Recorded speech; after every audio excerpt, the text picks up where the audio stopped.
Good morning, colleagues, and good morning to our witnesses as we continue our perambulations around the landscape and architecture of propriety and ethics in public life. We have three distinguished witnesses before us this morning from the sometimes in this arena overlooked area of local government, but I say, whilst not actually declaring an interest, as a former parish councillor, district councillor, county councillor and local government minister, I know precisely the issues at hand.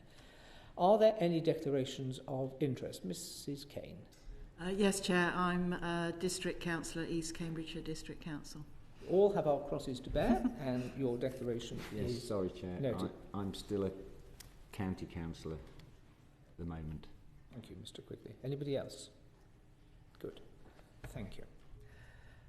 Let's sort of start. I think we don't need to detain this hearing with why are standards important. I'm going to guess that there's a parity of view that standards in public life are important to attract the right people and to ensure that there is public confidence in all that we do. So let's not detain ourselves on that. What I think we would be interested to hear from you is your assessment of the current standards landscape as it pertains to local government. Shall we start with Ms Wright? Thank you very much, and thank you for the opportunity to come before you today. I'm representing Solace.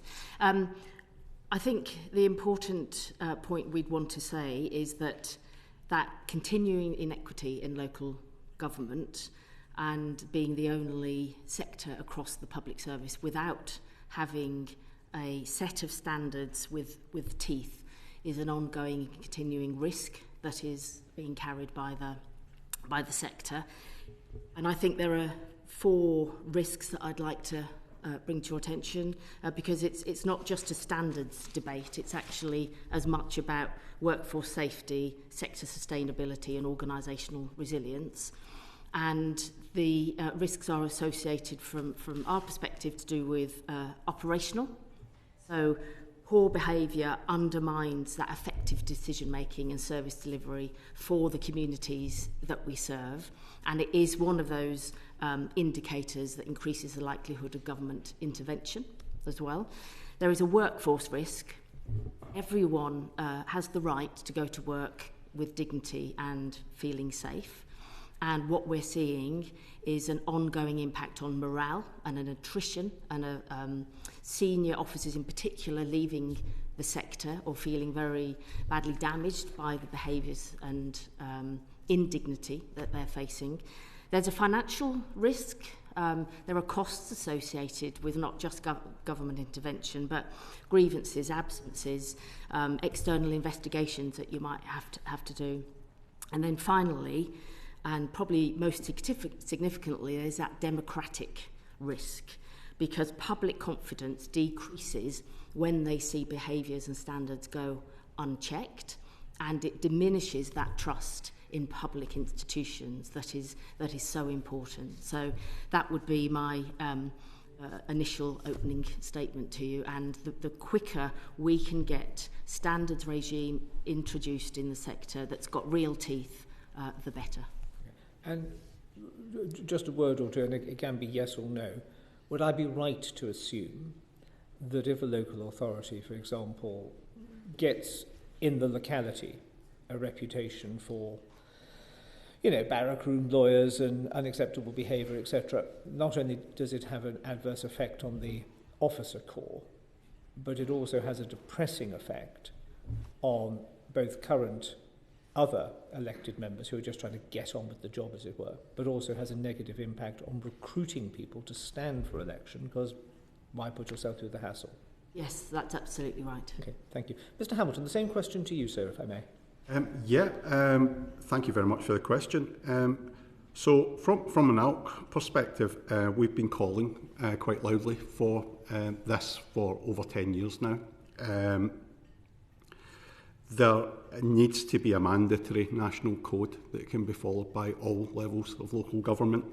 The current framework lacks consistency, meaningful sanctions and clear guidance and training, and it can leave councils exposed. we're unable to address persistent misconduct effectively, which was touched upon by Kim, which leads to all sorts of consequences, both for councillors, members of the public, and the officers that work within the sector. It undermines public perception and trust, which is, has a real effect, putting people off, both putting themselves up for election or remaining in post once they're there, if there is trouble. And it erodes confidence over time. And I think it was touched upon. I think the speed at which this is implemented is quite important. I think it's been a long time coming, and there does need to be teeth in this to help the sector to develop, because it is developing at the moment, especially with LGR. Thank you, Councillor Boughton. Councillor Hamilton. Councillor Boughton. Thank you for having us. So I think it's really important to say from the outset that it's absolutely right that councillors are accountable and they're held to the highest possible standards. That goes without saying as elected officials. But also that the vast majority of councillors do so, stand for election and get elected and fulfil their duties with the highest standards of conduct. And so I think the key issue for us at the Local Government Association is recognising that actually this is about, and where the issues arise are for some of the worst offenders. And we wouldn't want to tar all councillors with the same brush by simply saying there is a problem across all 17,000 elected councillors in principal authorities, because that certainly isn't the case, and the majority of councillors will go through their career in elected office without any need to be the subject matter of a standards complaint at all. I think it's fair to say that particularly in England, it is notably lighter touch than it is for the rest of the other nations within the country, and I agree with a lot of what Kim and Iain have said around there being a lack of effective sanctions to deter and to respond to the small number of substantial breaches that we have. And that is I think a frustration for officers, as we've heard from Kim. It's a frustration to other elected councillors who've got absolutely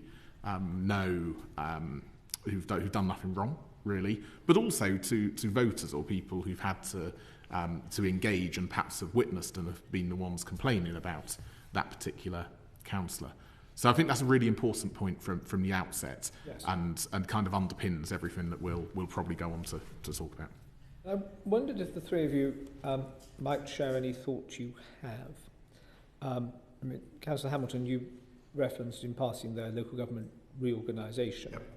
And one thinks of the very considerable power exercised by combined authorities, directly elected mayors, etc. Would we be right to have a concern that the sort of bespoke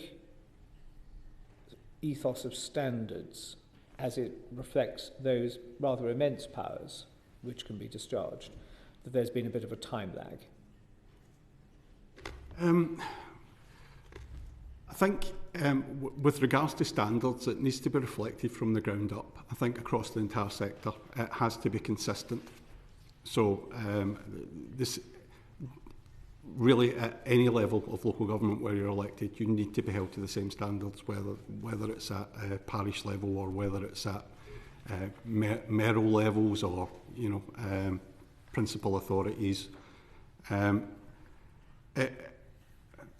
It just ensures that, and it's not even about ensuring that people are held to account, but it helps councillors go into their roles being assured that they have protections themselves and that they can actually carry out their roles responsibly. And I think that's the key, one of the key points. I think Matt, you touched on it earlier with regards to it's not, widespread to the degree that this is every councillor, etc. But in the situations where it does arise, it does have an impact on others who effectively get dragged along for the ride, which is a little bit unfair on them. And I think with regards to that, it needs to be consistent across the board. Ms. Wright, could I ask you specifically, in terms of the sort of guardrails, for want of a better phrase, for senior officers in and around a mayoralty, and indeed directly elected mayors themselves, stroke combined authorities, is there enough transparency as and when they leave post or leave office with regards to future appointments corporately within the geography in which they have held some considerable sway and importance in shaping? Can you just help me understand that question when you say future appointments? Well, let's say, for example, if you're a Minister of the Crown, yes, and you want to take up a business appointment once you've relinquished office, you have to go through a procedure whereby somebody says, yes, this is absolutely fine. Yes. Nothing really seems to exist for a Chief Executive, a Senior Planning Officer, a directly elected mayor to go through the same thing. They could, if you're in one of the big regions, let's say, for example, Manchester or Liverpool, there are going to be some very large commercial concerns there. Mm-hmm. There doesn't appear to be the architecture to give that sort of transparency and public confidence that you would that one might expect, given the fact that very often they're exercising powers far greater than the Parliamentary Under Secretary of State for paperclips. So I don't believe that transparency does currently exist, and certainly as part of developing and shaping the code going forward, that could be something that working with the sector we could work collaboratively to see how we could bring something that was fair, transparent and proportionate into any new system. Mr. Quigley, I think you wanted to come in, and I'm going to turn to Mr. Mott. Just very briefly, nice to see you all. And it's not to anyone as particular, but those of us that are councillors who've had an experience of councillors that become a bit errant. You mentioned teeth, Miss Wright.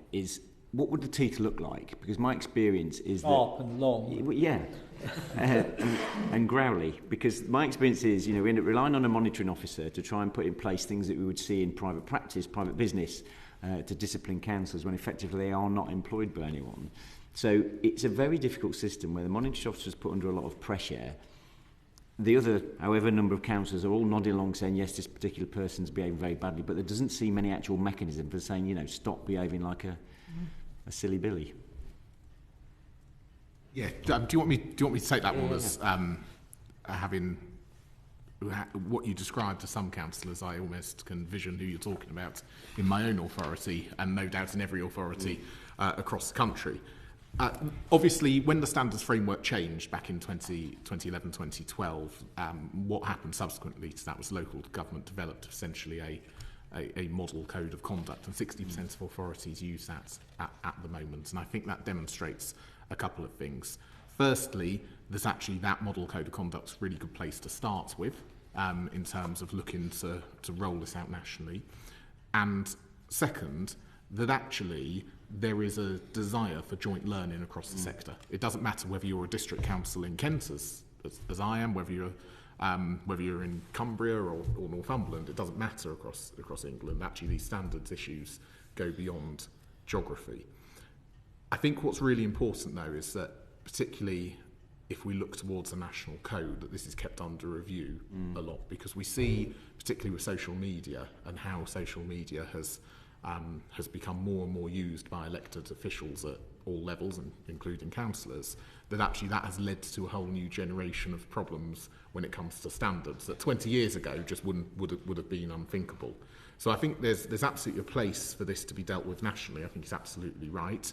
I think the LGA code is a really good place to start, but of course that's been designed also within the framework that we've got at the moment. We'd actually like to go further in terms of sort of adding that the teeth, I absolutely agree with you, to it, but also that we ensure that there's a mechanism in which that's kept under review just as society changes and as elected officials change their behaviour.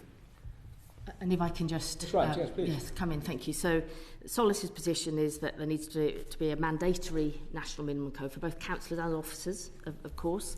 There needs to be stronger local standards committees that are mandatory for all principal authorities and that do have powers to enforce sanctions, and that there also needs to be a national appeals panel so that those sanctions above a certain level, obviously not all sanctions, but say a suspension would go to that national appeals panel that would give some fairness and transparency, and that online conduct must also be addressed as part of any reform. And we need to also think about vexatious complaints and what new powers chief executives and monitoring officers might need to have in order to deal with the vexatious complaints that do sometimes come in that can be can get in the way of the fair process being followed that we'd all want to see through any new system. It must be frustrating as a chief executive to see, the standards you expect from officers are quite clear contractually. If they behave in a way, some councillors they'd have to get a job somewhere else, probably at X or somewhere like that. But as a councillor, you can behave in a very different manner without any sort of sanctions, and it just seems we don't seem capable of keeping up with what seems like a very real need in terms of behaviour. There certainly is a decline in behaviours that we're seeing, and Solace did a survey in 2024 that indicate that. But I think just to bring that to life, if I may, just a quote from that survey, which I think speaks to your point about frustration. This was from an officer who replied to the survey. It said, "I have experience of a member who uses standards as a badge of honour and laughs during any conduct inquiries as he is aware that there are no sanctions." So I think that speaks to exactly the point you're making, Mr. Quigley.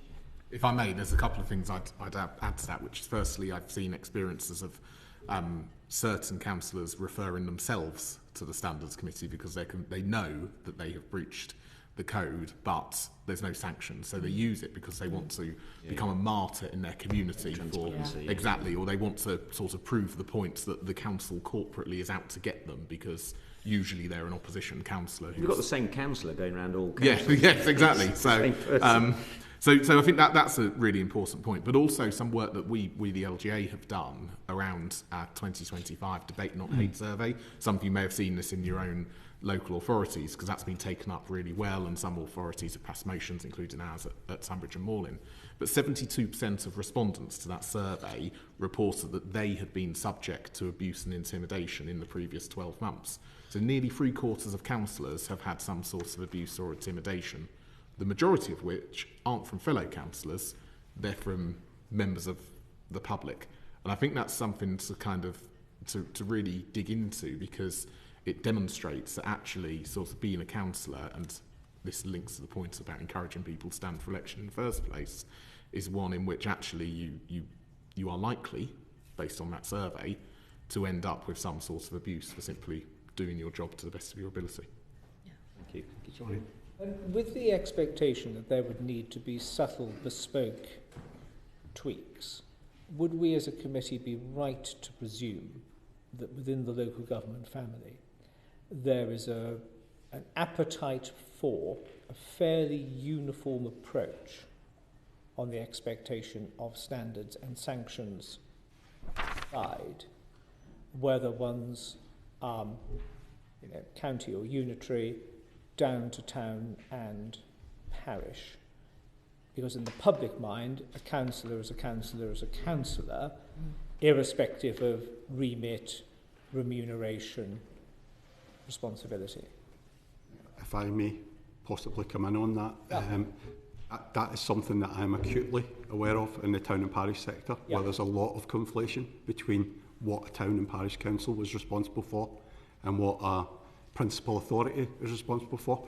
Often when there is an issue with principal authority, they will come to the town and parish council and get quite cross when you try to explain that it's not the town and parish council's issue.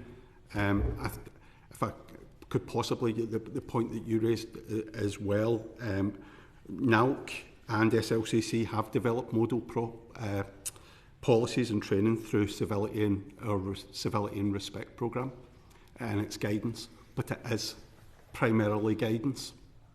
It doesn't have teeth. However, when you asked what teeth look like, teeth give. It's not just about the ability to punish or to take action.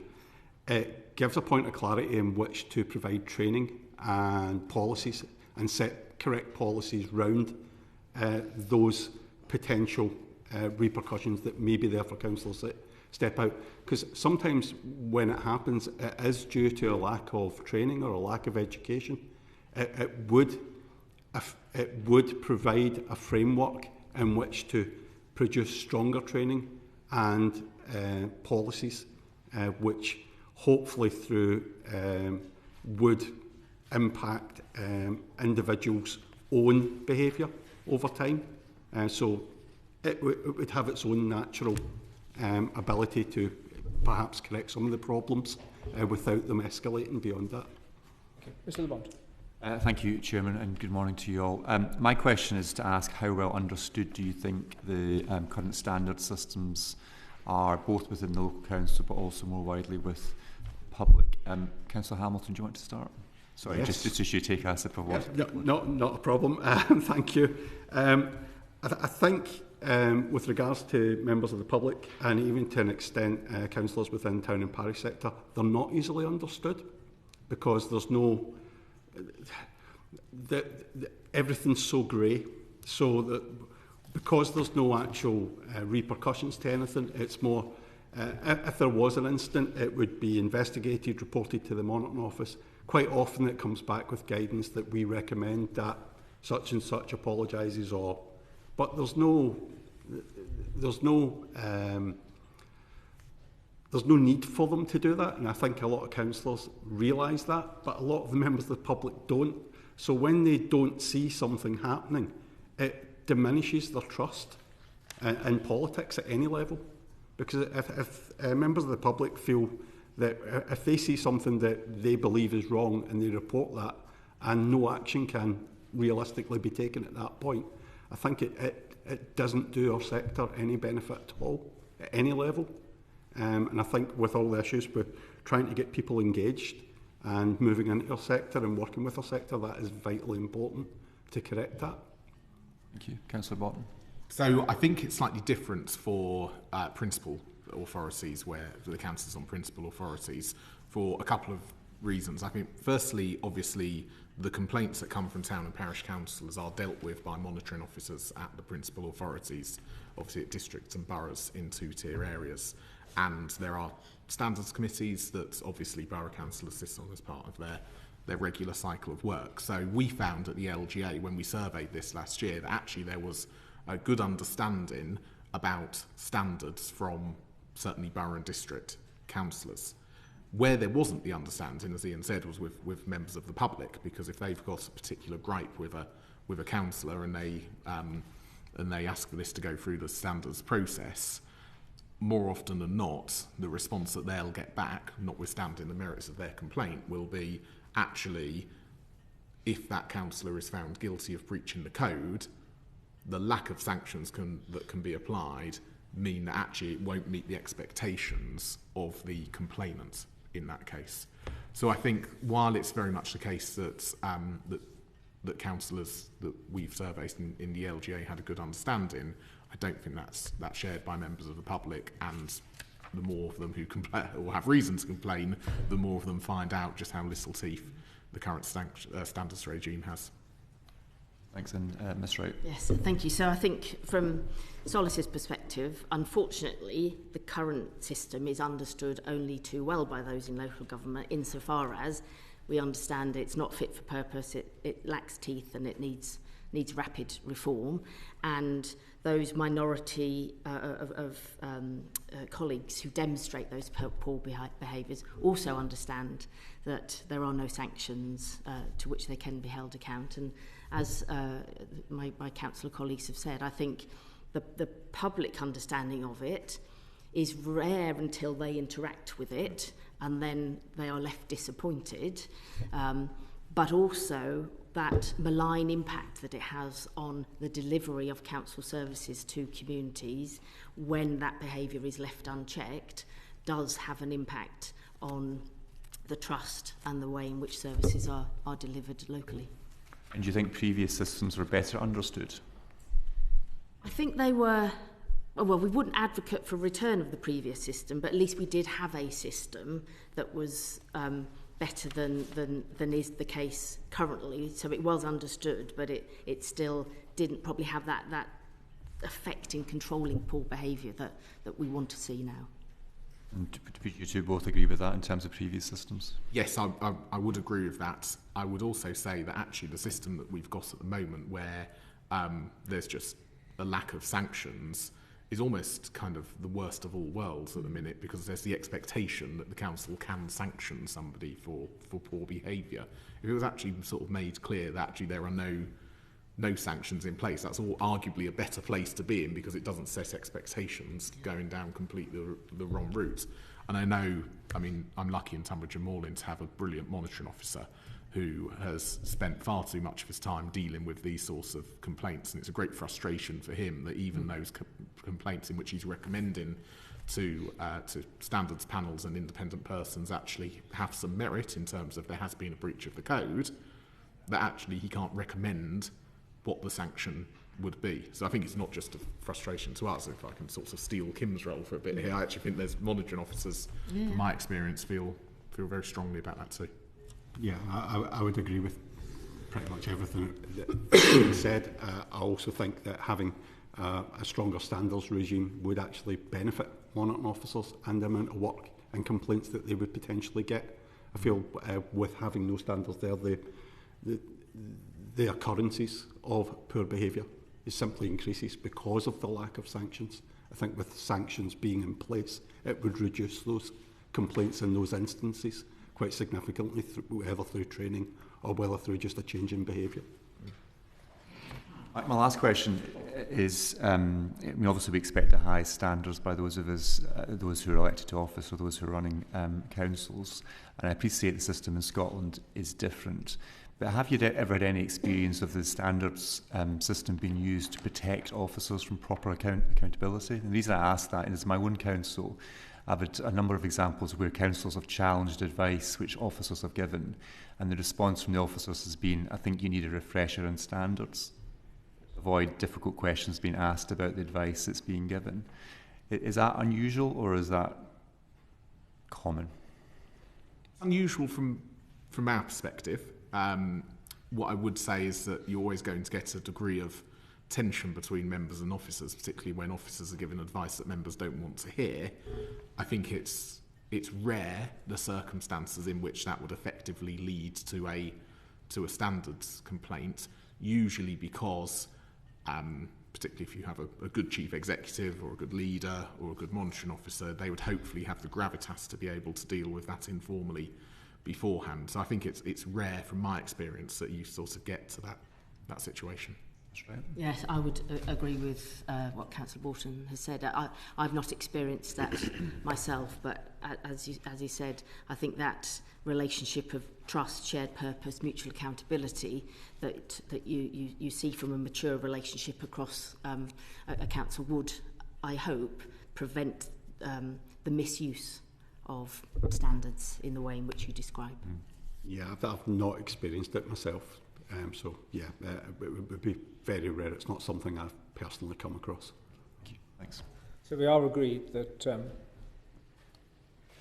the threat of standards with sanctions is not a tool in the arsenal of officers who are, one of you said, giving advice that members don't want to hear, but it could be advice that members just simply do not agree with, do not want to take, and have a different world view on an issue, different to that of the officer. And the officer shouldn't just say, oh, well, in that case, you're off to the standards board because you haven't taken the advice of the officer. That's not a standards issue, that's just an intellectual disagreement. And if I may, it in a mature organisation, those discussions would happen on quite a regular basis with politicians and officers. And normally we'd have, or certainly most councils have, some sort of member officer protocol that determines a framework in which those discussions take place, as almost as a stopgap to prevent it getting to a standards issue. Scully. Thank you very much, Chair. So just first of all to yourself, Kim. We've seen a Solace survey that highlighted how 81% of chief executives and senior officers in local authorities experienced abuse or intimidation in the previous year. Do you have any sense of what level of that came from councillors versus the general public? Sorry, just to, the responses to the survey or the... Oh, sorry, no, as in the level of abuse that senior officers and chief execs are getting. Did you get any sense of how much of it is public access versus councillors causing that? I haven't been made aware of the difference in there, but I can come back with the details of that. Yeah. If that is available, that would be really helpful. No worries if it's not. Yep. Does anyone have any sort of anecdotal thoughts on to what extent we're seeing senior officers have to deal with abuse from councillors? I think it falls into two categories from what I can see. The first are those councillors, if I can call them martyr councillors, who I referred to earlier, who will use any tool in their armoury, including accusing officers, usually unfairly, of being in cahoots or in collusion with the members who wish to approach a different policy position. Now, that's usually quite outlandish for the purposes of which we're discussing, but certainly the experiences that the LGA has found is that most of that abuse comes from outside the council rather than from councillors itself, and I think that is reflected up and down the country, and regardless of which source of council it is. Okay, no, that's really useful. And in terms of councillor behaviour, do we think there's a difference in the kind of level of issues at the different local authority level, particularly between town and parish councils versus principal authorities? From a town and parish perspective, we don't have any, unlike principal authorities, there's no designated route for complaint other than passing it up through the monitoring office, which is an issue. And there's an issue with training, particularly in smaller parishes and town councils, where budgetary constraints start becoming an issue because there's no funding passed to a lot of these councils. So it becomes incredibly difficult to train a lot of the councillors on what's expected of them and on what action would be taken or potentially could be taken if they got into any difficulties or if there was an incident. Certainly with regards to how officers interact with councillors, it can vary, but the vast majority of councillors act in a responsible manner. It's just in the occasions that they don't, where it becomes incredibly difficult, obviously, for the officer to deal with, and then, of course, it can spill over into social media, and that's, you know, all other issues that come with that. But yeah, I think in our sector, I think a lot of it is down to, I think, being able to correctly train a lot of councillors would be very beneficial, and a lot of that would come from the standards actually being in place to actually base that training around, as well as funding in order to deliver it. I think there's a difference here between town and parish councils and district and borough councils in particular, but also county councils too, in the sense that, as Iain has said, the complaints end up going to the principal authority. They're not dealt with by the town and parish councils themselves. And that means, as I said in answer to the earlier question, I think there's much more awareness from district and borough councillors in two-tier areas of standards than there are from town and parishes. Now, actually, that causes a workload issue for principal authorities because, and again, my own monitoring officer spends most of his time dealing with town and parish council complaints rather than complaints for the borough council, and I think that's something that's notable and needs to be addressed. But also, I think it's worth saying that actually you've got standards issues that arise regardless of the size of authority. So we know that when local government reorganisation happens for much of England, obviously you'll have fewer councillors, you'll have fewer authorities, and those councillors will be serving a larger number of people. But at the end of the day, they are likely to still end up being part-time roles. Now, given that, there is an issue around time, frankly, making this as attractive as possible if they have to undergo lots of training. But at the same time, you expect councillors to take decisions about tax, about resourcing, about the provision of vital services, regulatory decisions, whether that's licensing or planning. So they absolutely need to be held to the highest standard that they possibly can be. And I think that's something, particularly if and when LGR happens, that I think needs to be addressed quite significantly too, because you're still likely going to end up with councillors who are part-time. That's really helpful. Oh, sorry. Yeah, and if I just may add another important feature of the survey is that the majority of the respondents said that councillor behaviour had become worse or significantly worse in the last 3 years. So I think that decline in behaviour is worthy of note and further amplifies the need to act swiftly to bring in an enforceable, robust set of standards because of that decline that we're seeing. No, that's really helpful. I mean, we're having a lot of these issues locally in terms of particular situations as well, so I very much appreciate that. And I particularly value that point, Iain, around the training, because I think with the government bringing in a minimum code of conduct across councils, that problem may well intensify in the short term, so that's worth being able to flag. Just finally from me for now then, and Kim, perhaps you might want to answer this one. If there's a situation where officers are being overwhelmed with lots of code of conduct complaints about different councillors, what options are currently available to them to sort of prioritise the ones that actually need to be investigated? I think a lot of that would come down to a judgment call on behalf of the monitoring officer with the chief executive to try and understand which are the ones that on the face of it seem likely to be having most impact, and to see if there are any patterns and trends that are coming out from a large number of conduct complaints coming in, and also to look more widely to see what that might be indicating across the culture of the organisation more generally. So I think that would be currently left to a judgment call based on what the monitoring officer is seeing from that number of complaints. And just quickly, does that work or does that need to change? I think it would be helpful as part of any standards reform to give some clarity around what the sanctions might be and some examples of behaviour to help then assess, well, that complaint falls into that higher category of a sanction potentially, so that might be a way in which you could better prioritise the investigations into conduct. That's helpful. Almost like sentencing guidelines, I guess that sounds like. Maybe. No, thank you. Okay, thank you. Charlotte, I think you just wanted to come in briefly. Yes, thank you. I just wanted to pick up on Councillor Hamilton's reference to training. Yes. Because I wanted to ask what you thought about some sort of centrally funded training and also something to actively encourage parish and town councillors to attend training. Because, as you say, you touch on the point that for a small parish council, the cost of training can be quite significant, and they're often trying to keep their costs down to a bare minimum.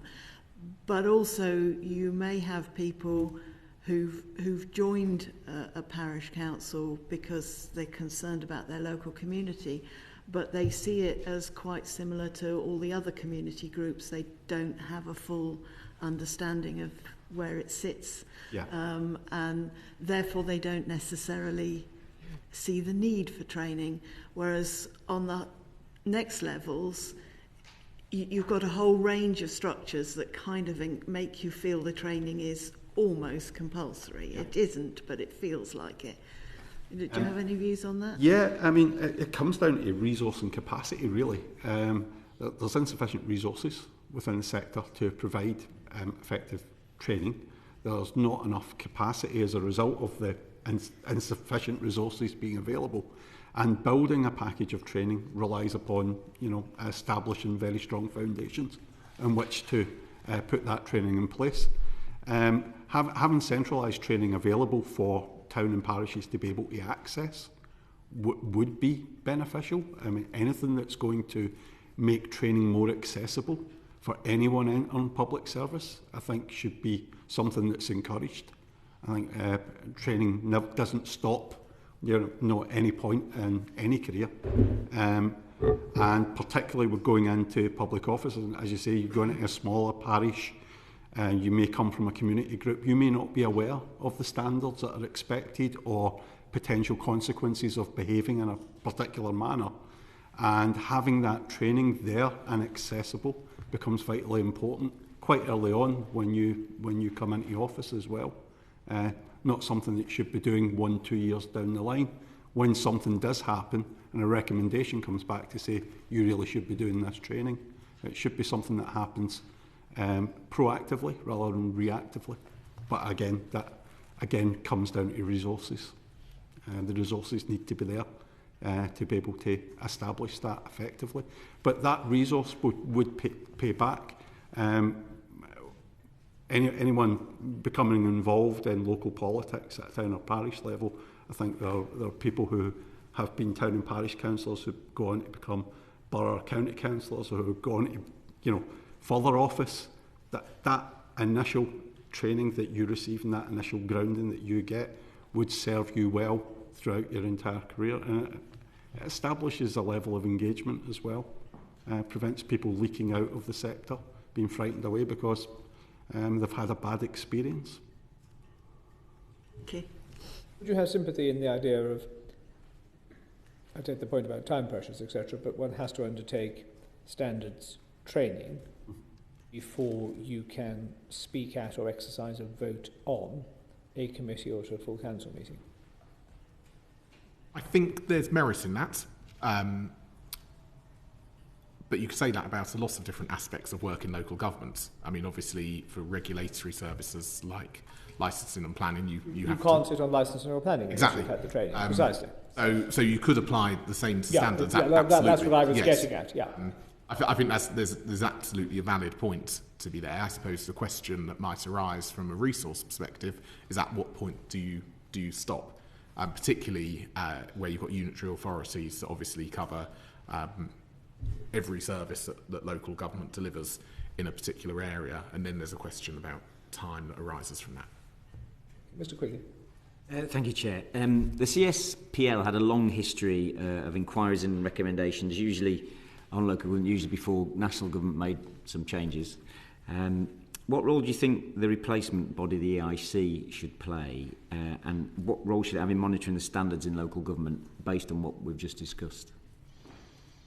So their role at the moment, as far as I understand, includes local government, but it's very much a hands-off role. I mean, as a leader of an authority and chairing the Safer and Stronger Communities Committee at Local Government Association, I haven't had any dealings with the EIC at all. So I think it would be wrong for me to come here and say they are implicitly intertwined in how local government operates at the moment. However, ultimately, they're a high-level body, so it's going to be unlikely to be the appropriate body to engage in monitoring complaints, looking at the remit of their work.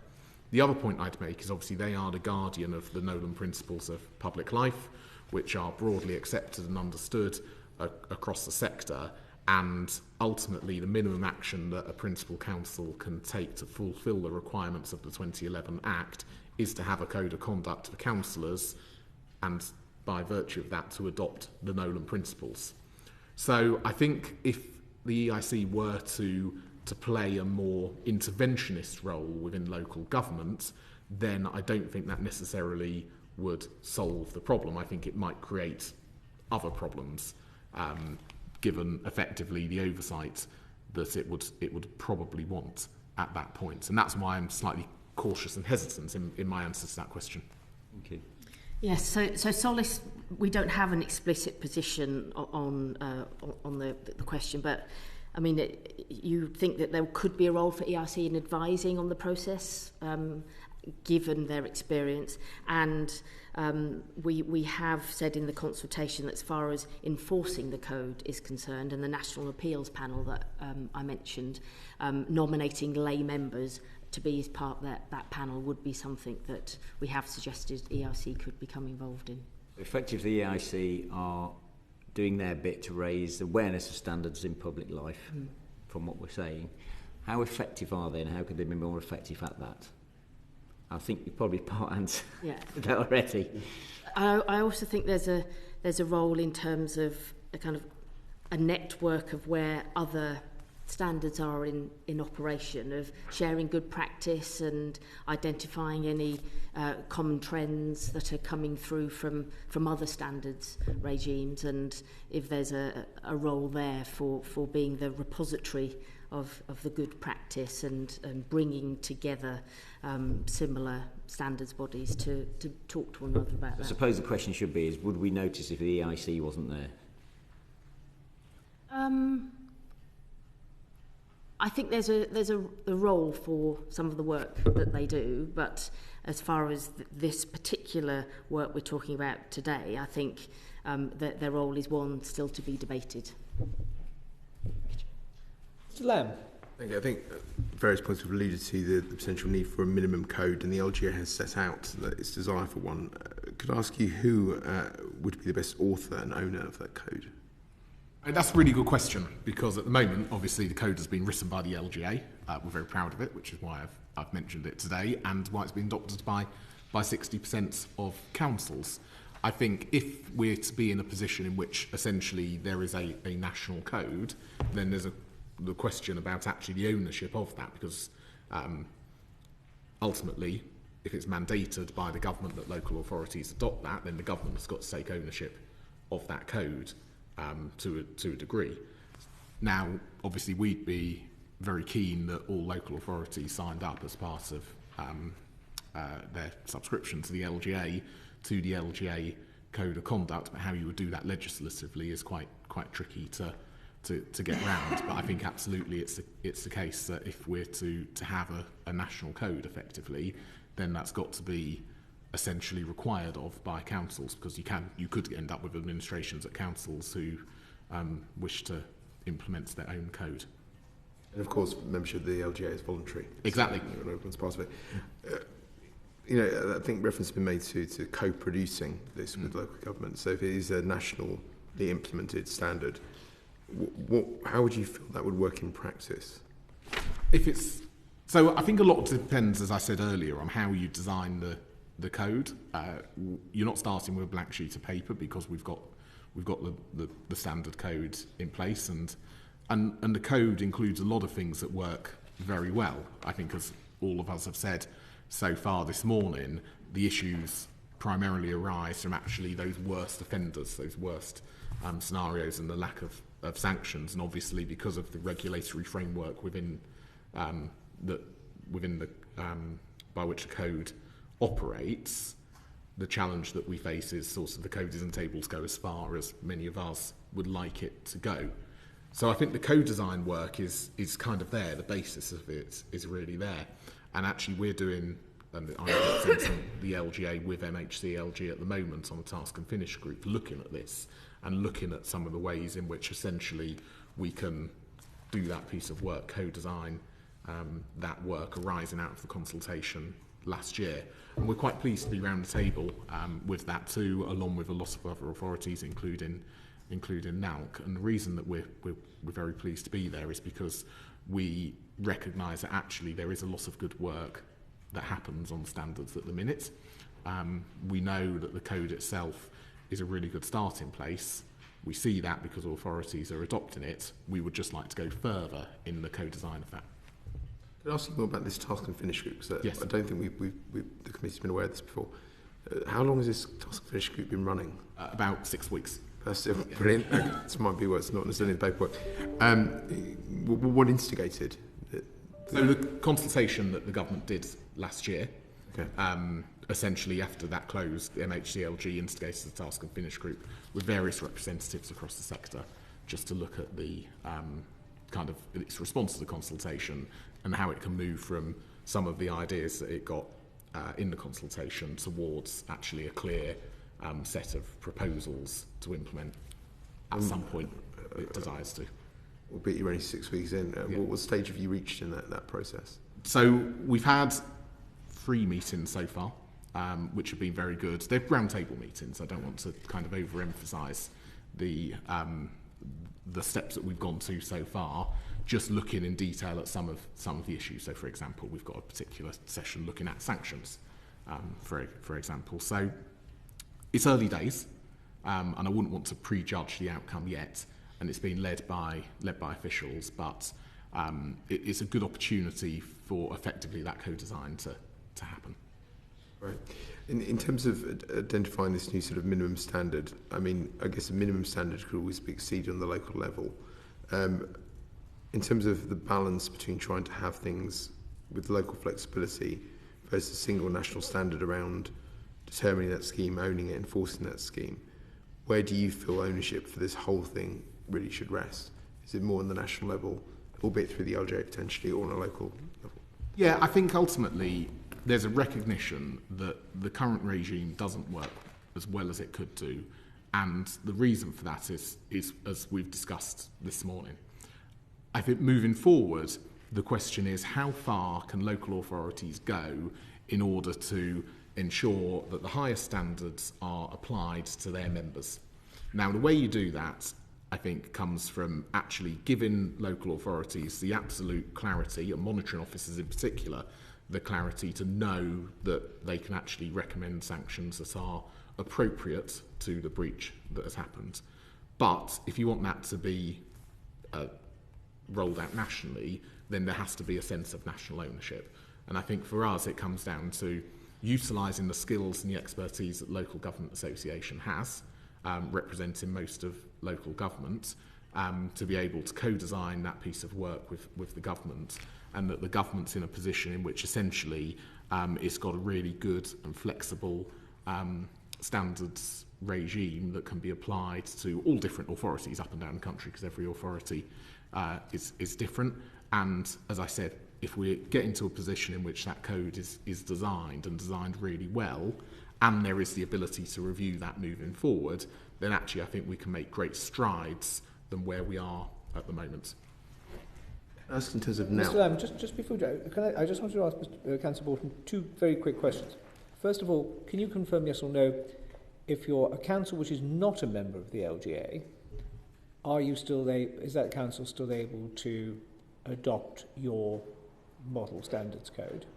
There are only two councils, to my knowledge, that aren't a member of the LGA, and yes, they can adopt the LGA standards code if they wish to. And you mentioned that 60% have signed up or adopted it. It's not a particularly impressive figure. What are the main reasons that you understand councils not doing it? Now, my own council has, so I can explain from my perspective as a leader of a borough council why we did. No, that's not my question. 60% have, which means 40% haven't, and only two councils aren't members of the LGA. So there's quite a large number of councils that haven't. You might not have it to your fingertips now, but does anybody have a record or whatever as to why 40% of eligible councils haven't adopted the LGA model code? The councils have the ability to, and this is what the other 40% do, essentially determine their own local code. There are some councils that have taken elements of what the LGA has done but not adopted it in full. I'm very happy to write to the committee after the session to get into the detail, which I don't have at my fingertips. So to clarify, all councils will have some form of standards governance. 60% of them have the LGAs. None have none. Correct. Yeah. That was my suspicion. I just wanted to clarify it for the record in case anybody thought, gosh, there's 40% of our councils who think it's sort of the Wild West. Yes. Right. Well, this isn't the Wild West, certainly to my knowledge, at least in local government. Yep. Right, let's go back to Mr. Lamb. so in terms of NALC, Yes. Your organisation, I think it's already said that you're interested in having a minimum code. Who would you think was the best person to produce it? And that balance between national and local sort of design? It really needs to be outlined nationally, so that there's core standards in place just to ensure that there's consistency across the board.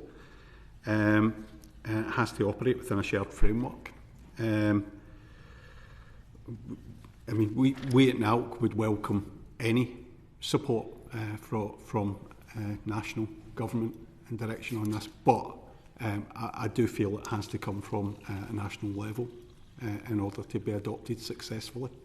I don't feel it's something that should be passed down to smaller level to start tinkering around the edges. I don't think that would help and benefit anyone. Fundamentally, I think it comes down to foundations again. I think the foundations, if it's national foundations, it's something that can be consistent and can be consistently applied, and everyone will know where they stand at that point. Do you feel government or NALC or some other organisation should be responsible for producing it? I think government should be responsible for producing that guidance across the board. I think the minute you start splitting it up into responsibility across multiple organisations, you will end up with a framework which is very patchwork and very difficult to implement, with significant changes from area to area, which I don't think would be effective in dealing with a lot of the issues that we've raised. Can I ask how Solace would view the idea of having this minimum standard where you feel it should be produced and that balance between national and local? Sure. So Solace, we're absolutely in favour of a co-created, co-agreed by local government and central government code that is then prescribed by the government as being mandatory for all local authorities in England and should be uniform across the country. And we also support the fact that all principal authorities should form standards committees as well. And those committees would ensure that that mandatory minimum code of conduct is applied consistently and robustly across the country, and that those standards committees themselves, as part of this, should be strengthened so that they do have a responsibility to improve transparency and accountability through the evaluation in public and reporting of the effectiveness of its processes. And just to build on a point that Councillor Boughton made, Solace itself last year launched a commission on standards, which I think has met 3 times now. And we are very much focused on looking at how we can bring together tools and advice and best practice in this space around standards. We have produced a guide for managing political transition to a new administration as part of our work this year. We've heard from a variety of speakers and experts, so that work is ongoing, and happy to share that with the committee as that work continues to develop. Right. And lastly, can I ask you to what extent officials feel they need that code of conduct to be decided and enforced at a national level? What level of local flexibility do you feel there should be for local officials? There potentially would be the need for local context to be taken into account, and variations on size and scale of and type of authorities, but we're very clear that there needs to be a national minimum standard that is prescribed and uniform across the country. Thank you. Thank you, Mr. Lamb. Marcus Campbell-Savers, please. Thank you, Chair. And if I could just pick up on that last point with Ms. Wright. I've read in various things that there needs to be scope for some local variation. But to be honest, I'm not quite clear I've got any examples in my mind of what that local variation looks like. And I know this might be something that Councillor Boughton wants to pick up on as well. Could you give us any examples of what the value of local variation in a code of conduct looks like? Well, potentially it's about scale. So as Councillor Hamilton has said, some of the resource constraints and capacity constraints around parish and town councils might mean that there is not the capacity to put in place all of the structure that you might expect to see at a mayoral strategic authority, for example, because of those constraints that then exist at that very, very local level. In terms of carrying out investigations, potentially sanctioning, if there's sanctioning available. Yeah, and as Councillor Boughton says, it's his MO who does the work currently for those parishly councils, because there isn't that resource locally. And that changed, if I may, because I agree absolutely with the point that Ms. Wright says, but you've got a big difference between sort of mayoral strategic combined authorities and small district councils at the minute. Yeah. And certainly you've got some authorities in which you've got significant numbers of town and parish councils who the complaints they get referred to the principal authority, yet you've got some authorities that don't have any town and parish councils too. So it follows that the monitoring officer is likely to be busier where they have got more town and parish councils, and the size of the principal authority doesn't necessarily correlate to the number of town and parish councils that you've got. So I think that's a good example of where there's a difference. So just to clarify, before you mentioned on the subject of the LGA's model code of conduct that in some instances councils had adopted it, but not in full because they've made their own amendments. Do they all relate to this issue of scale? The majority do.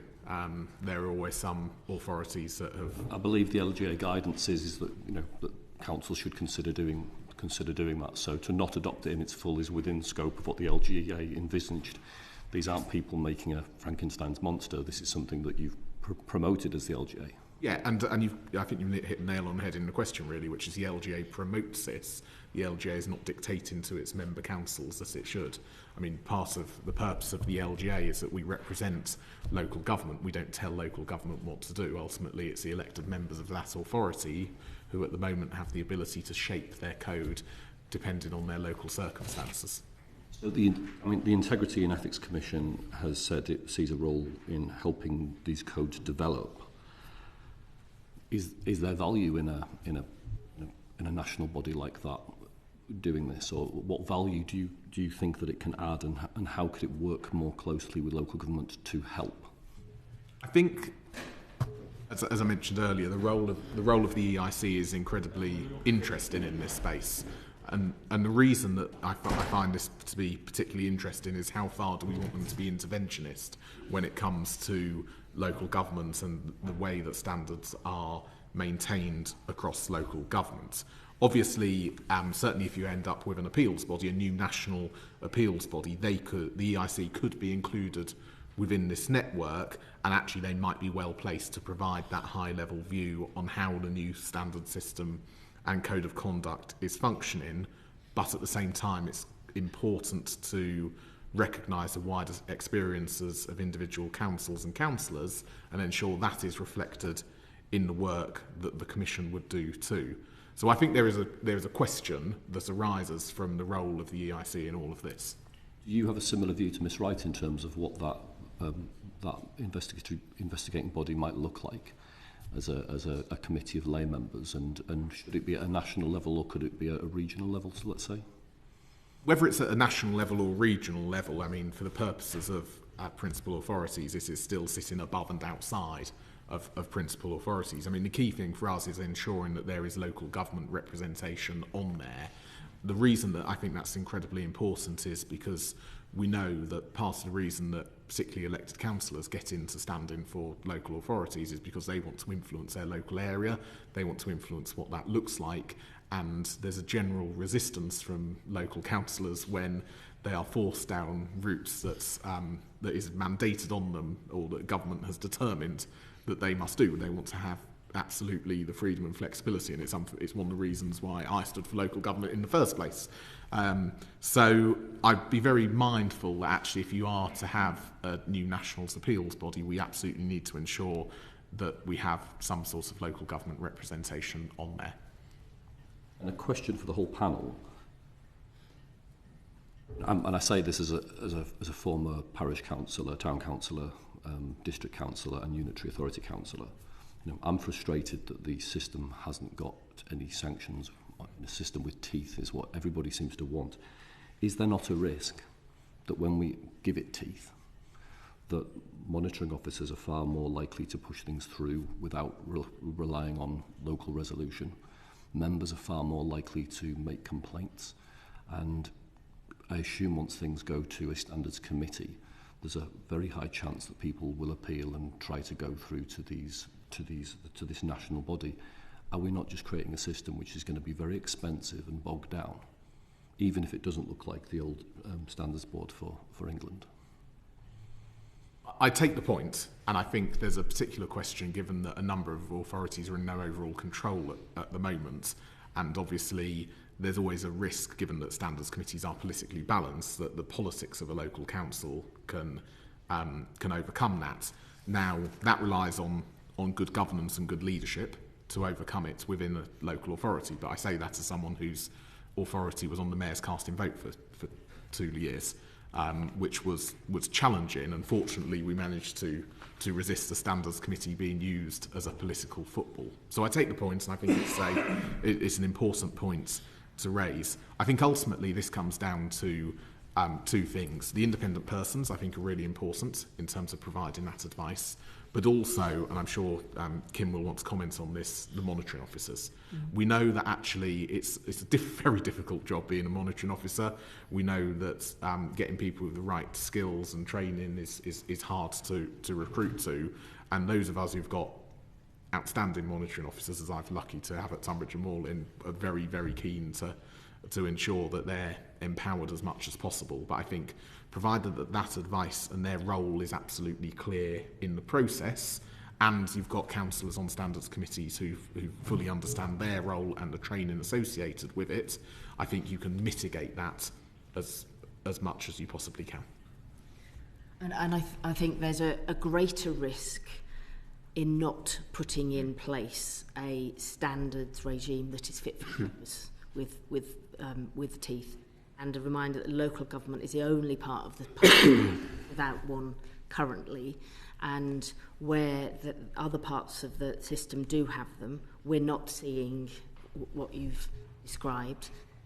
So Solace is clearly of the view that this is needed. It needs to be mandatory minimum code. It needs to be implemented robustly and swiftly.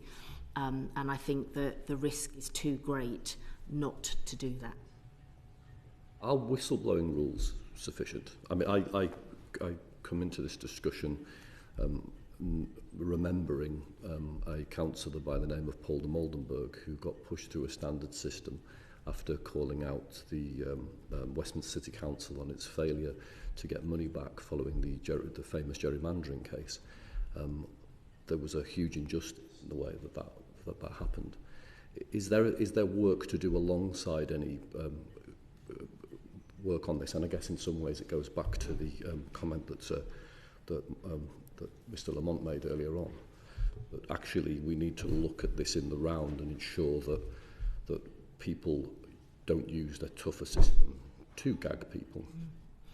Well, obviously I'm not going to comment on any particular case, but I think it makes sense and is the right thing to do to look at this in the round, and the constant reviewing of the application of any new standards system, I think as Councillor Boughton has said, would be a safeguard that would be very welcome and indeed would be good practice to constantly be reviewing the impact of any new system, and as part of that would be to see how the whistleblowing rules and regulations around that would need to be updated and amended to make sure they were dovetailed to, aligned with, and not undermining any new standards regime. I should just add he was cleared by the adjudication panel at the end of that investigation. Thank you for that clarification, Mr. Campbell-Savers. Have you concluded your questioning? I have indeed. Thank you. Thank you. Mr. Carling. Thank you again, Chair. So, just to move into the online space a little bit now, Matt, I think in written evidence you've raised the issue of how much political activity is happening online, and we've mentioned it a little bit today as well, and how that interacts with the standard system. Are you able to give us a bit of clarity on what aspects of political activity online most concerns you from that front? Yeah, so as you all know, political campaigning has changed significantly over recent years, and the online space is an important way of campaigning for your community, as you do as members of Parliament and we do as councillors too. And the greater voice and presence that you've got online, particularly within sort of local community spaces online, the more you open yourselves up to abuse and intimidation.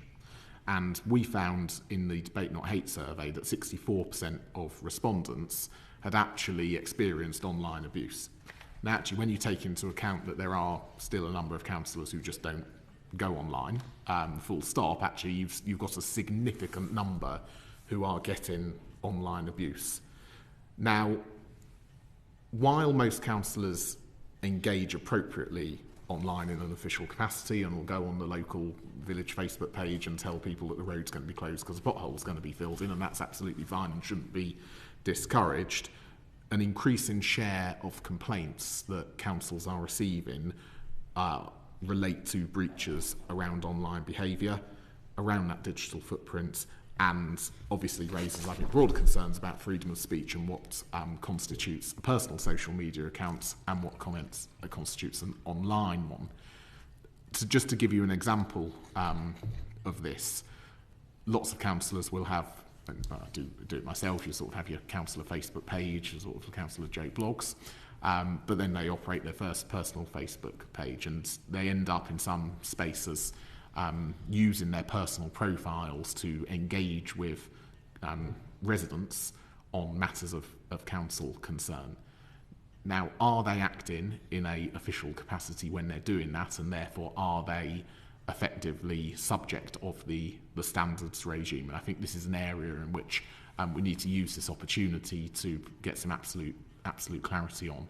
And the reason that I think that's really important is because we know that there's a very, very fine line between those two things. I mean, you can be engaging online in a debate about whether your local football team is any good or not, and all of a sudden that will move very quickly into matters of local interest that affect you in your role as a councillor. And being able to draw that distinction is incredibly important, I think, in the view of councillors to understand when they're when they are acting, or when they are required to act in accordance with the code at their relevant authority or not. So I think this is a huge area of importance now, and just growing, really. No, that's really useful, and it chimes with some experiences I'm having locally at the moment, where we have a councillor who has published the work addresses of another councillor, encouraged a lot of personal vitriol on my authority, which is really difficult. And I think it's interesting just hearing that point you've made around the personal versus page situation, because, I mean, as an MP, there's various groups that don't let pages in.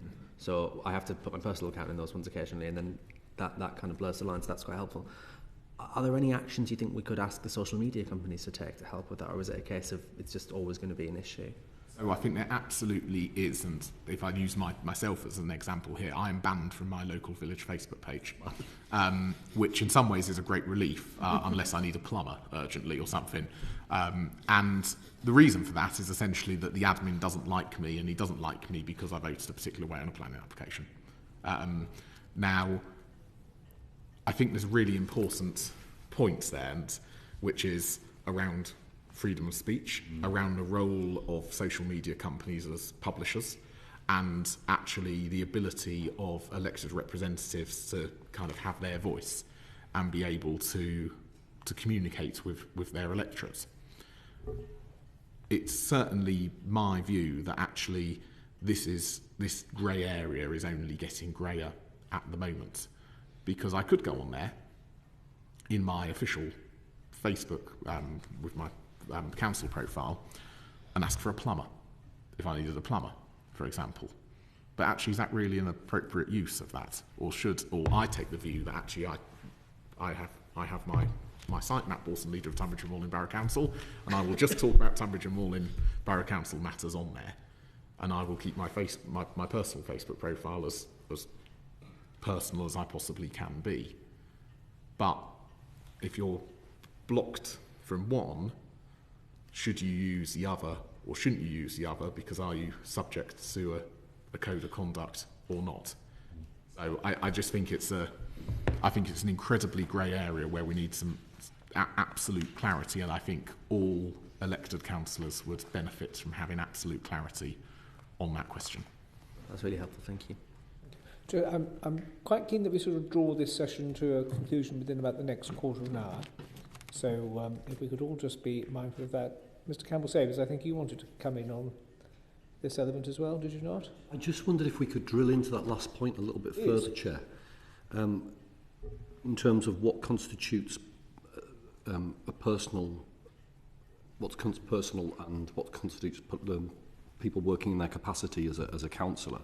You know, I've witnessed a situation where what I considered to be a fairly libelous post was online talking by a councillor, talking about the inner workings of a council, conversations had with a leader of a council, criticising other councillors and talking about council business and money spent by a council, and I saw a monitoring officer tell me that this was done in a personal capacity and therefore was not the business of the council. Did the LGA's 2020 Code of Conduct reform, sorry I've not read it in its entirety, did that contain any clarity on this issue?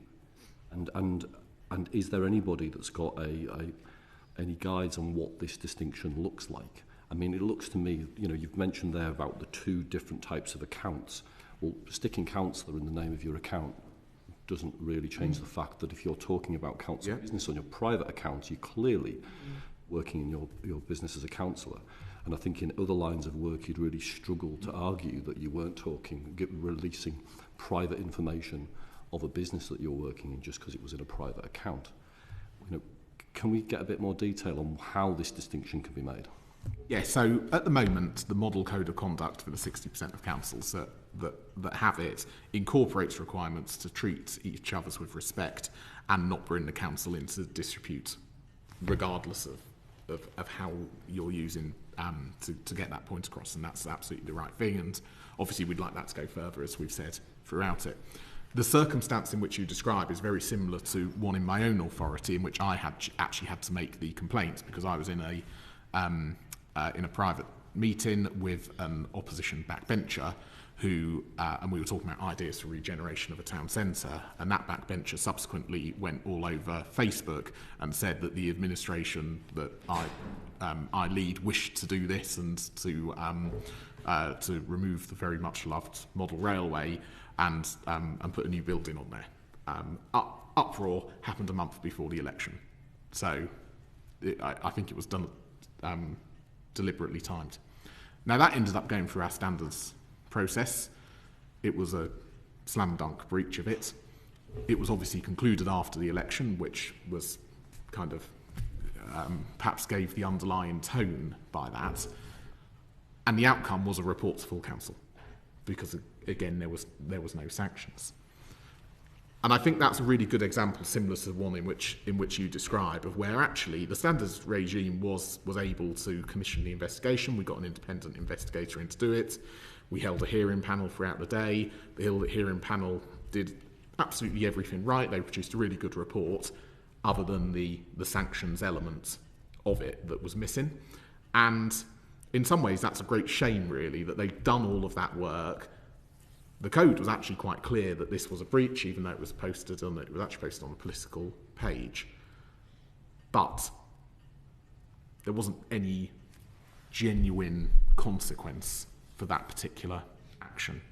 And I think this is where going a bit further than the model code is going to be really important going forward. And I actually think it starts with the sanctions element of it, because if you get the sanctions element right, then actually your codes that are designed can be tougher as a result of it, and therefore that discourages the sort of behaviour that you've described and that I've just used as another example. And in essence, this is analogous to a defendant in court. The jury finds them guilty. The judge says, well, you're bound to rights, you're guilty, but I can't fine you and I can't send you to prison. I just hope you go away and, sin no more, sort of thing, which is quite a Catholic way of dealing with things, but it's not necessarily, I say that as a Catholic, not exactly what the public expect, is it? Let's turn to our final set of questions to Charlotte Kane. It moves on quite well from what we were just talking about. Lots of talk from all of you about needing stronger sanctions. So what kind of sanctions would be appropriate and effective? Hanging, drawing and quartering. Perhaps start with you, Councillor Boughton.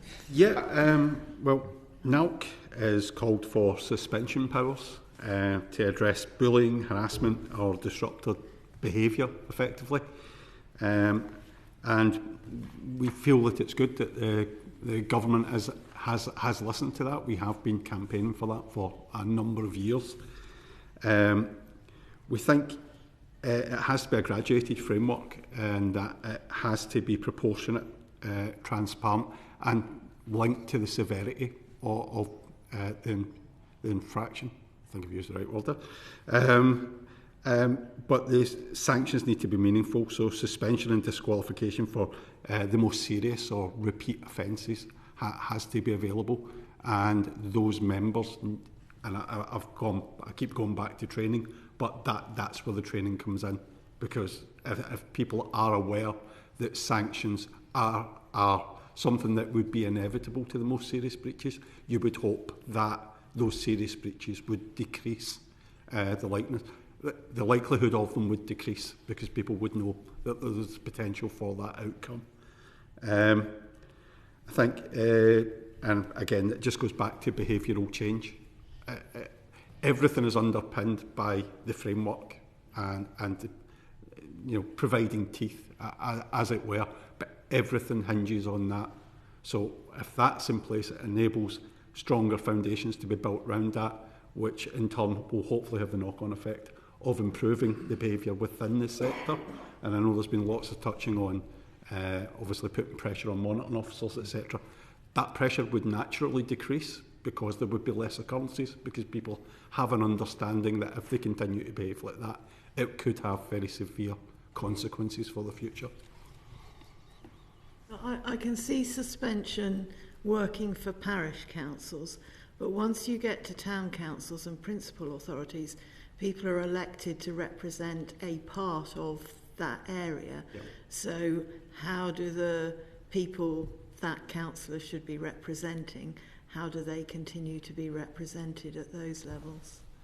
Well, I can speak on behalf of my own parish. My parish has 6 councillors representing each area. So I would like to hope that not all 6 councillors in that area are all getting suspended at the same time. So in the situation where one councillor from a ward is facing suspension, perhaps pending an investigation or otherwise, communication is key. And the hope is that the other councillors within that ward would continue to represent those electors whilst that incident or issue is being investigated. But again, these would be for the most serious of offences. The hope would be, I'm only talking from my own experience, but quite a lot of occasions where there has been incidents, a lot of it is down to councillors not perhaps understanding what they should and shouldn't be doing. I know social media has been mentioned, but that's a big one, where a councillor will pop onto social media and put something that perhaps they shouldn't, quickly followed by a phone call an hour later from a panicked clerk asking them if they can remove it. But by that point, the fuse has already been lit because someone screenshotted it or someone shared it.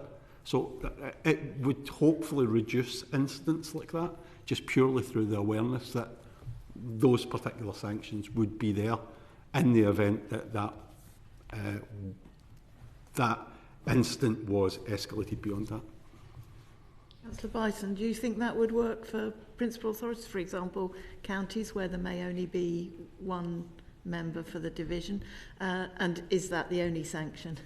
Yes, and so ultimately I agree with a lot of what Iain has said, and we've got to recognise this is a very small number of cases.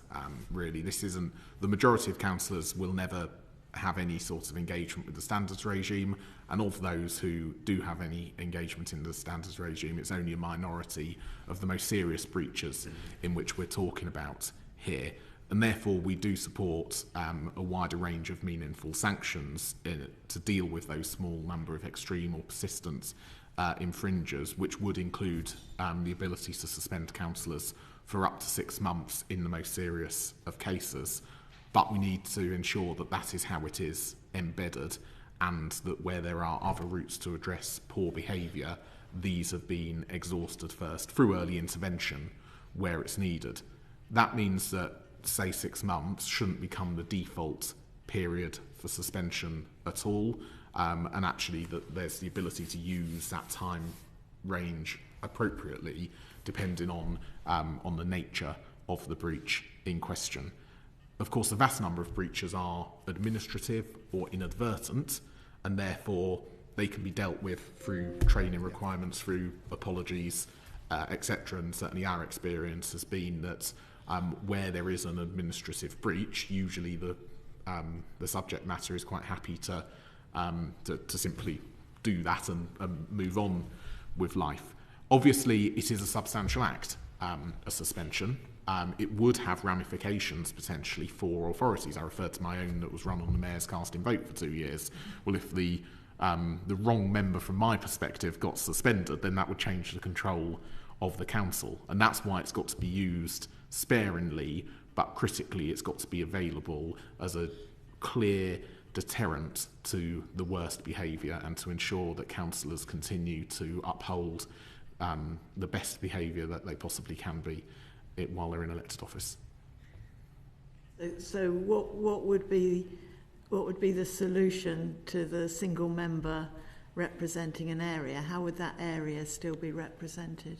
Well, that's a very tricky question. Obviously, unlike members of parliament, most wards are multi-member wards, certainly in the majority of authorities. So, as Iain said, it would be the case, certainly for districts and boroughs, that you will normally, but not always, have a ward colleague who will be able to take on that work. Obviously, how a suspension works would be interesting. Is it a suspension in terms of just being unable to participate in council meetings? Well, then they can continue to do casework as the local representative. I mean, that can be done without stepping foot in the council chamber. That would usually require access to council IT and to private and restricted papers, for example, that help you discharge your duty. So there's a question as to how far you go down there. But ultimately, from our position, it's a case of recognising that you don't want to create a democratic deficit at all, and there are scenarios in which, as you describe, particularly for county councillors, in which that is a possibility, and that then has an impact where you're in multi-member wards on colleagues, the other councillors who represent that. But I think the critical point here, which is if you are at that point and these are the most serious of circumstances, then the option needs to be on the table to be used, because the member has clearly not been able to get the message if there's been early intervention and if they've gone through rigorous training. What about docking of pay? Yes. Sorry? Docking of pay? Docking of their allowance? Yeah.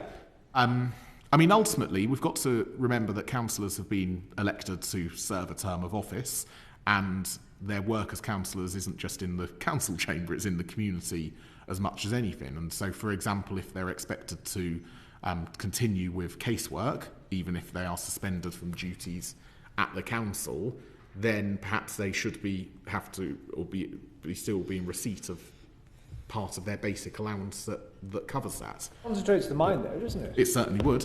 And I think it certainly would in post-LGR, when the likelihood is, obviously you won't have two tiers of government anymore, your unitary councillors usually get paid a higher basic allowance than certainly district and borough councillors do at the moment.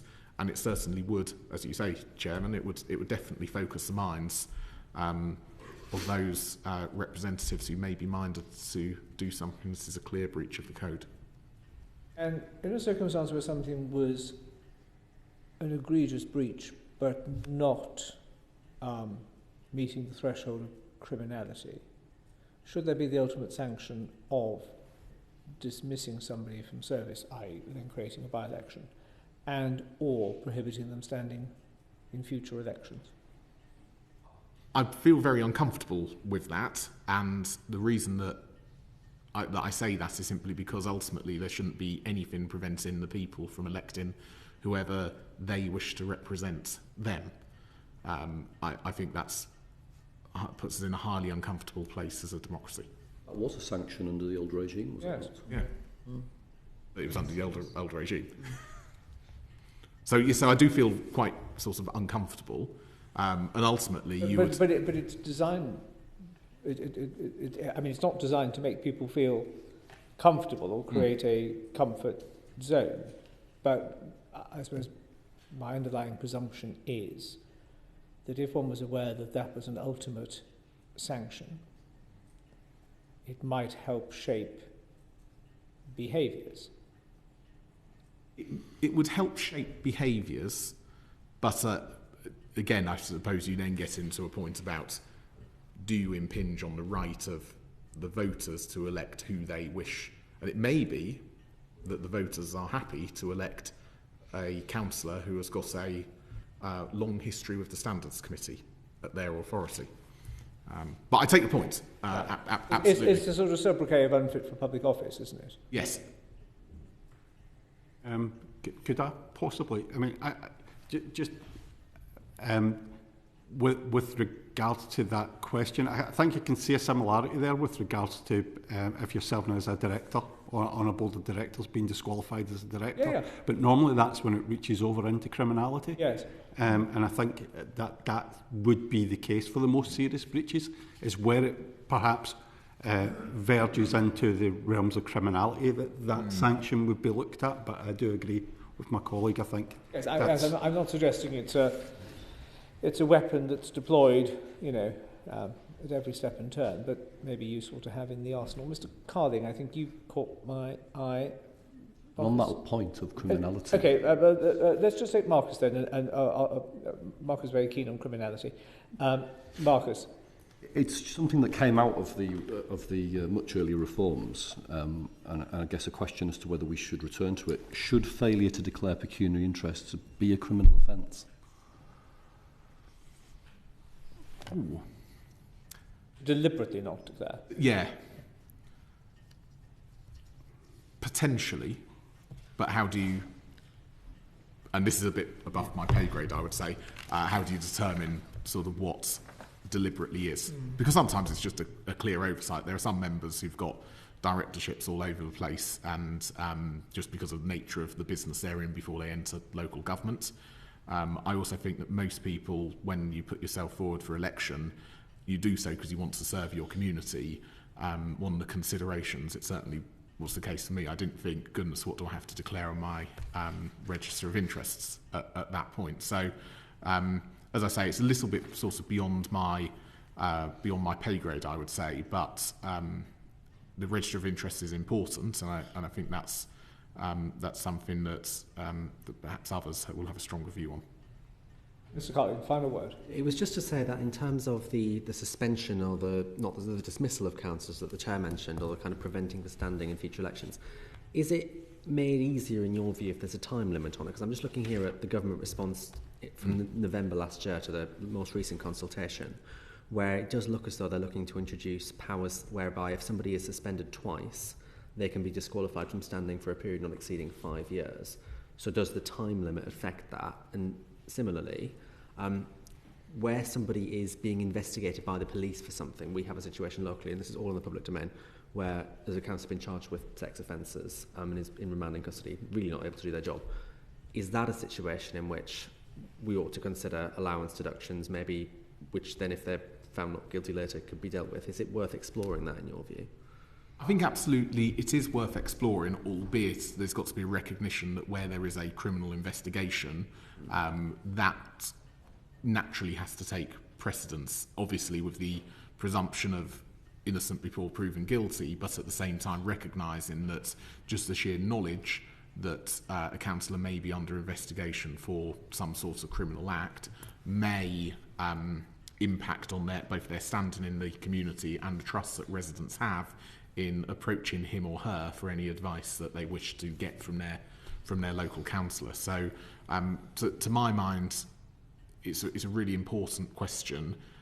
I think fundamentally, though, the line between a standards issue and a matter of criminal investigation is one actually which sort of needs to be held firm, really, because ultimately we can't pretend that the standards regime is of equivalence to a police investigation.